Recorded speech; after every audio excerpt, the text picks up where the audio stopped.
संजय मयूख जी, प्रेम शुक्ला जी, मित्रों, संसद चल रही है, लेकिन ये विषय बहुत महत्वपूर्ण था, इसलिए आप सबों से आग्रह किया कि पार्टी के राष्ट्रीय मंच से इस पर टिप्पणी देनी चाहिए। कांग्रेस के नेताओं के द्वारा भारत को विभाजित करने की अजीब योजना चल रही है।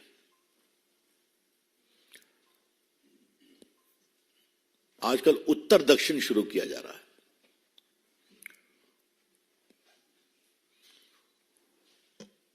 जिन श्रीमान जी ने आज शपथ लिया है तेलंगाना के मुख्यमंत्री के रूप में, उन्होंने कहा कि हमारा डीएनए बिहार के डीएनए से अच्छा है, और जो मुख्यमंत्री राव साहब उन्होंने हराया है, उनके डीएनए में बिहार का अंश है, क्योंकि उनके पूर्वज नीतीश कुमार की जात के हैं, वहां से आए थे। इसके पहले कांग्रेस के एक एमपी ने बात की थी, नॉर्थ साउथ डिवाइड हो रहा है। कांग्रेस पार्टी अपने को रेलेवेंट करने के लिए किस सीमा तक गिरेगी, ये बात हम इसलिए कहना चाह रहे हैं कि उनका स्टेटमेंट कल से चल रहा है। माताजी, पुत्र जी और पुत्री जी तीनों गए थे शपथ ग्रहण में, उसके पहले उन्होंने उनके स्टेटमेंट को विड्रॉ नहीं कराया था कि हमने गलत बोला है। और उत्तर भारत में तो बिहार भी है, यूपी भी है, एमपी भी है।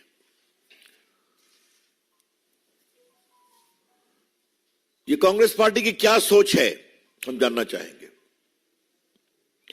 कांग्रेस पार्टी क्या भारत की आजादी का इतिहास समझती है? भारत का आध्यात्मिक सांस्कृतिक इतिहास समझती है? और राहुल गांधी क्या समझते हैं? अभी भी उनकी माता जी रायबरेली से एमपी है ना, रायबरेली नॉर्थ इंडिया में है ना। अपने अमेठी में हार की डर से चलेगा वायनाड, क्योंकि वहां मुस्लिम और क्रिश्चियन ज्यादा हैं। तो ये उनकी समझदारी है भारत के बारे में। उन्हें पता है कि शंकराचार्य जब चले थे केरला से, तो चारों मठों की स्थापना की, सुदूर उत्तर में जोशीमठ, सुदूर दक्षिण में श्रृंगेरी, सुदूर पश्चिम में द्वारिका, सुदूर पूरब में पुरी। यही ना भारत है। उन्हें पता है कि रामेश्वरम के प्रणाम के बिना प्रभु राम की कल्पना नहीं हो सकती। रामेश्वरम कहां है? सुदूर दक्षिण में है ना। तिरुपति बालाजी आज देश क्या दुनिया के सारे हिंदुओं के हृदय में है। वो कहां है? दक्षिण में है ना। ये पूरा जो अपने मदुरई में लक्ष्मी मंदिर है, हजारों साल पुराना, चिदम्बरम मंदिर, और जो त्रिवेंद्रम में मंदिर है भगवान विष्णु का, हजारों साल में, सिर्फ हजारों साल वाले पुराने मंदिर की बात कर रहा हूं, नए की बात नहीं कर रहा हूं। तो कुछ पता है कि भारत की सांस्कृतिक एकता उत्तर में भी है और दक्षिण में भी है। क्या गांधी परिवार को कुछ याद है कि सुदूर उत्तर के माता वैष्णो देवी पर जो नारियल चढ़ता है वो दक्षिण में उगता है? तो क्या नॉर्थ इंडिया और साउथ इंडिया की बात की जा रही है? कहां तक गिरेगी कांग्रेस पार्टी अपने को राजनीतिक रूप से रेलेवेंट करने के लिए, प्रासंगिक करने के लिए? और मैं सीधा कांग्रेस पार्टी पर इसलिए आरोप लगा रहा हूं कि उनका वीडियो कल ही आ गया था, और हमें लगा कि उनसे माफी मंगवा के जाएंगी शपथ में। ऐसा कुछ नहीं हुआ है। ये भारत तो एक है ना। कभी सेना के लोग, मुझे सेना पर कुछ बोलना है, कभी सेना के लोग सोचते हैं क्या कि हमें उत्तर में काम करना है कि दक्षिण में काम करना है? आप हमें बताइए। तो क्या भारत की सांस्कृतिक एक, और भारत की जो आजादी के आंदोलन में राजा गोपालाचारी जी कहां के थे, कि कामराज जी कहां के थे, doctor Radha Krishnan philosopher, president, king, वो कहां के थे? कांग्रेस पार्टी तो एक प्रकार से अपना पूरा अतीत भी भूलती चली जा रही है। I totally condemn this callous disregard of India's spiritual, civilizational, social and political unity which has been there for the last thousands of years. This is very, very condemnable और मैं उसकी बहुत भर्त्सना करता हूं। कांग्रेस पार्टी अपने क्षणिक लाभ के लिए भारत की सांस्कृतिक, आध्यात्मिक, सामाजिक और राजनीतिक एकता पर इस तरह से प्रहार न करे, जिसको मजबूत करने में देश के संतों ने, सन्यासियों ने बड़ा काम किया है। कुछ पता है कि विवेकानंद को महाज्ञान कहां मिला था? सुदूर दक्षिण में ना, कन्याकुमारी में, जहां उनकी मूर्ति है। महाबलीपुरम दक्षिण में है ना, हजारों साल पुराना, जहां पर मोदी जी गए थे, बड़े बड़े कार्यक्रम किया। तो इन्हें क्या समझाया जाए और क्या बताया जाए? जो G20 हुआ था, तो याद है ना, वहां 2 प्रतीक चित्र लगे थे, आपने देखा होगा। एक था कोणार्क का चक्र, मंदिर का, और दूसरा माई बिहार से नालंदा यूनिवर्सिटी, जिन्होंने बिडेन को बताया कि what is the great significance of this university हजारों साल। तो ये बहुत पीड़ादायक है, इसके हम बहुत भर्त्सना करते हैं, लेकिन नीतीश बाबू भी खामोश हैं। ये तो और लगता है। नीतीश बाबू, ये तो सवाल आपकी जात पर आ गया। जिस जात के भी आप नेता हैं, आप पिछड़ों नेता का दावा करते हैं, बिल्कुल रहिए, मुख्यमंत्री हैं, लेकिन आपके इंडिया तथाकथित अलायंस, हम तो उन्हें घमंडिया कहते हैं, उस अलायंस के एक नए मुख्यमंत्री बिहार के डीएनए पर सवाल कर रहे हैं, आप कुछ नहीं बोल रहे हैं। आपके जात के डीएनए पर सवाल कर रहे हैं अपने पराजित मुख्यमंत्री को लेकर, उस पर भी खामोश है। तो अपने राजनीतिक स्वार्थ के लिए आप लोग खामोश कब तक रहेंगे? जब दक्षिण भारत से बहुत ही इररिस्पॉन्सिबल बात कही गई थी, श्रीमान स्टालिन के पुत्र के द्वारा सनातन धर्म के बारे में बहुत ही घटिया बातें, तब भी खामोश थे नीतीश कुमार, सोनिया गांधी, राहुल गांधी, प्रियंका जी, खरगे जी, उनके पुत्र तो और उसमें आग में घी डालने का काम कर रहे थे। और आज जब भारत की एकता को तोड़ने की कोशिश की जा रही है इस तरह के वक्तव्यों से, तब भी खामोश है। तो क्या मतलब है इसका? ये बहुत पीड़ादायक है। और मैं बिहार से आता हूं, मुझे बहुत गर्व है अपने बिहारी मिट्टी पर। तो मैं जरा नवनिर्वाचित नियुक्त मुख्यमंत्री तेलंगाना को एक नेक सलाह देना चाहूंगा। आपके काडर आईएएस आईपीएस में बहुत बिहार के अफसर हैं। अब आप मुख्यमंत्री बने हैं तो कैसा काम करते हैं ये आप देख लीजिएगा। मुझे मालूम है कि आंध्र तेलंगाना काडर के बहुत से आईएएस आईपीएस जो बिहार मूल के हैं, वो भारत के योग्य भी अफसर बने हैं, तमिलनाडु के बने हैं। तो उनका डीएनए क्या है मिस्टर मुख्यमंत्री, ये आपको समझने का मौका खुद मिलेगा तो आप मुख्यमंत्री हो गए। इस तरह की गैर जिम्मेदाराना टिप्पणी नहीं करना चाहिए। Mister chief minister of Telangana, you have made a very irresponsible statement, a shameful statement. Please don't forfeit your political and moral authority by making these irresponsible comments. ये मैं कहना चाहूंगा मित्रों। जो एक दूसरा सवाल है कि आज arm flag day, national flag day, ये मूल रूप से जो पूरे हमारे आर्मी में, एयरफोर्स में, नेवी में जो शहीद होते हैं उनके सम्मान में ये आर्म फोर्सेस फ्लैग डे हम लोग मनाते हैं। आज वो दिवस है। आज प्रधानमंत्री जी ने अपने उद्बोधन में सांसदों को जो देते हैं, बहुत ही आदर के साथ उनकी शहादत को याद किया, उनको नमन किया। और हम भी आज पार्टी के मंच से देश के सेना के शहीदों के सम्मान में अपना प्रणाम देते हैं। और भारतीय जनता पार्टी हमेशा देश के सैनिकों के सम्मान त्याग, बलिदान को प्रणाम करेगी और उनके सम्मान में हमेशा संकल्पित रहेगी। ये हम कहना चाहते हैं और हमें बहुत गर्व है कि जहां एक समय वर्षों वर्षों तक सेना के बारे में घपले घपले की चर्चा होती थी। याद है ना कि पहला देश में जो स्कैंडल हुआ था वो जीप स्कैंडल हुआ था, जो सेना के बारे में ही था। बोफोर्स का नाम आपने सुना होगा, सबमरीन के बारे में आपने सुना होगा, ऑगस्टा वेस्टर्न हेलीकॉप्टर के बारे में सुना होगा, ये सब तो सुना ही होगा। और एक तरफ हर में कट और कमीशन है और दूसरी तरफ देश के सैनिकों के लिए बुलेट प्रूफ जैकेट तक नहीं थी। आज हमें गर्व है कि नरेंद्र मोदी जी ने देश के सैनिकों के साजो सामान, 1 रैंक 1 पेंशन, इन सब में बहुत बड़ा काम किया है। एक भी 9 साल हो गए किसी भी परचेज में कोई स्कैंडल, करप्शन की बात नहीं आई है।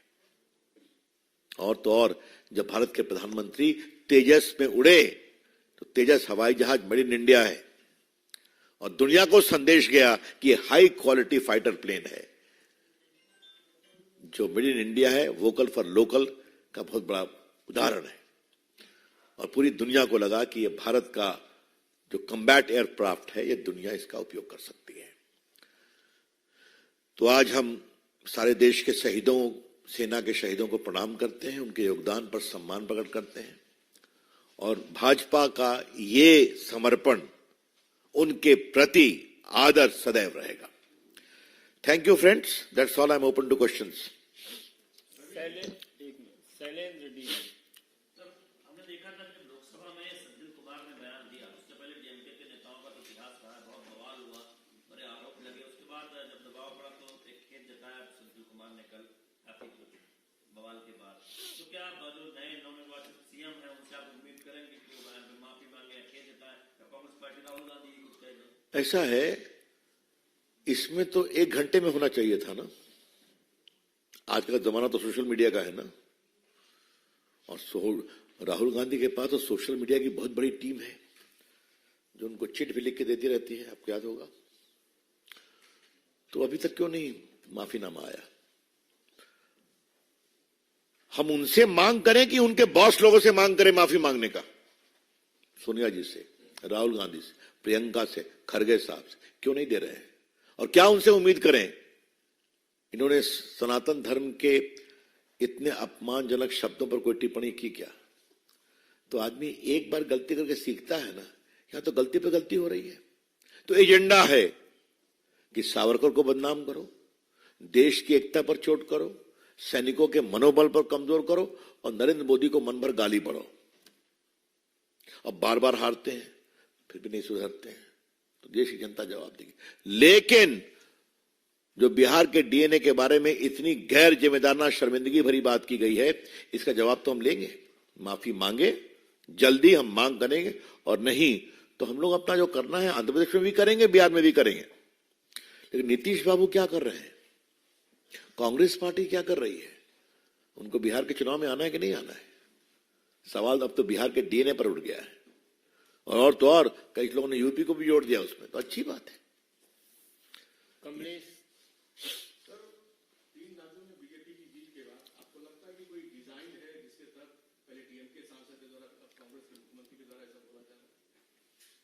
अब डिजाइन तो छटपटाहट है, क्या करें? है? जब कभी कोई व्यक्ति बहुत छटपटाता है तो कुछ ना कुछ करता है। तो क्या कांग्रेस पार्टी का यही हाल बच गया है क्या? और इसी पर देश का विकल्प देने की बात कर रहे हैं? हाँ, ये बहुत पीड़ादायक है। सर, जिस तरह से आप लोगों ने जीत हासिल की, लेकिन लालू यादव का कहना है कि जो 2024 का चुनाव होगा, 2025 का चुनाव होगा, उसमें वो जीतेंगे और 17 तारीख को सभी एक साथ मिलेंगे। लालू जी ऐसी घोषणाएं तो 2014 से कर रहे हैं ना, आज तो नहीं है। हर बार हार जाते हैं। अब ठीक है, 0 पर है।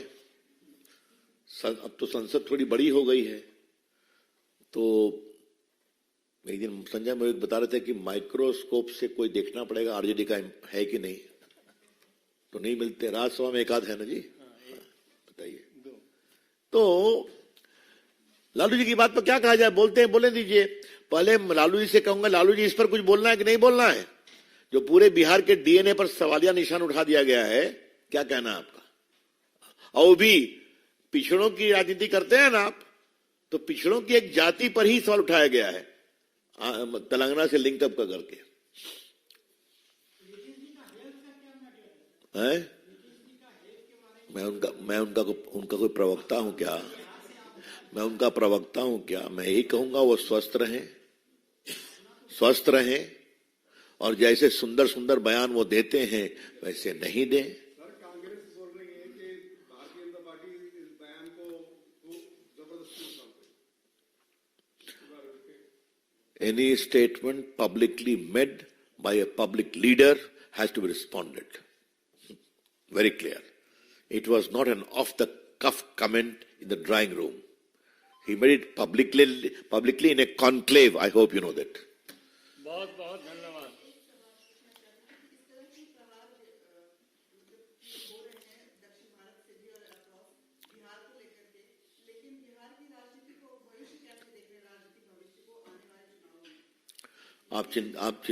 आप चिंता मत करिए। बिहार का भविष्य अच्छा है और बिहार में भाजपा एनडीए का भविष्य और भी अच्छा है। इस बात को आप कभी ना भूलिए। नीतीश बाबू 20 में हमारे साथ ही जीते थे ना, हाँ? केंद्रीय मंत्री भी अटल जी और इसी तरह बने थे ना, मुख्यमंत्री हमने बनाया था ना, तो चिंता मत करिए। अब कुछ लोग, अब मैं तो क्या वो उनके बारे में शब्द क्या बोलते हैं मैं तो बोल नहीं सकता। अब ये संजय मयूख की स्पेशलिटी है उन चीजों को बोलने में, हमारा वो स्तर नहीं है, न भाजपा का स्तर है। क्या शब्दों का प्रयोग किया गया है, तो वो जाइए सर, सब रिकॉर्ड पर है ना। जहां आदान प्रदान हुआ है संसद के अंदर तेजस्वी यादव में, नीतीश कुमार में, सब रिकॉर्ड पर है, देख लीजिए।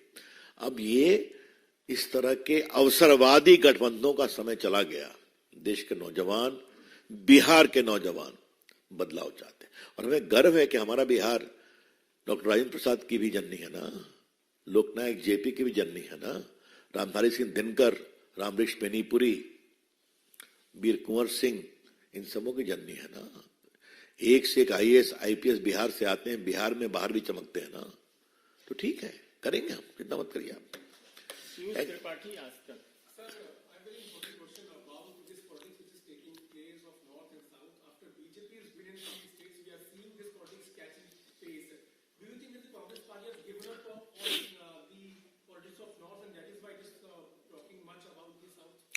It is the sheer desperation of Congress party, a party which claims to be the repository of freedom movement, has been reduced to this extent. कल सदन में मैंने कहा था, जब कश्मीर पर चर्चा चली थी, तो मैंने कहा था, मैं दोहराना चाहूंगा कि 550 से अधिक रियासतें थी, एक को सरदार पटेल ने हैंडल किया। सब भारत में एक हो गए, एक को नेहरू जी ने हैंडल किया, क्योंकि मैं कश्मीर से था, ये दावा करके 2019 लगा उन सारे बंधनों को समाप्त करने जो जानबूझकर दिए गए थे। लेकिन एक बात मैं आज आपके माध्यम से कहना चाहता हूं, सरदार पटेल की ऐतिहासिक मूर्ति दुनिया की सबसे ऊंची मूर्ति बनाई गई है। कभी सोनिया जी, राहुल जी, प्रियंका जी उनको प्रणाम करने गए हैं क्या वहां पर? इतनी लाखों की संख्या में वहां पर आते हैं यात्रीगण, मैं भी 2-3 बार गया हूं, सब लोग गए हैं। मन प्रसन्न हो जाता है। नर्मदा के बीच में वो सुंदर सी मूर्ति सरदार पटेल, उनको सम्मान मिला है और कहते हैं वो हमारे, तो आपके हैं तो इज्जत देते हैं आप। चलिए, दैट्स ऑल। कोसी मंडोला जी,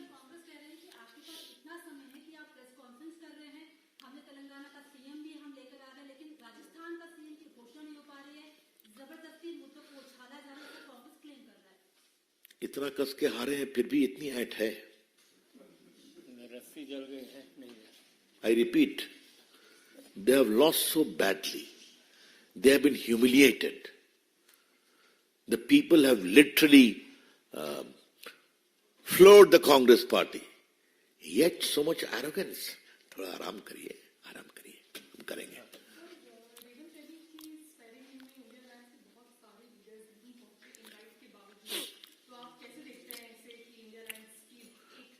आगे आगे देखिए होता है क्या।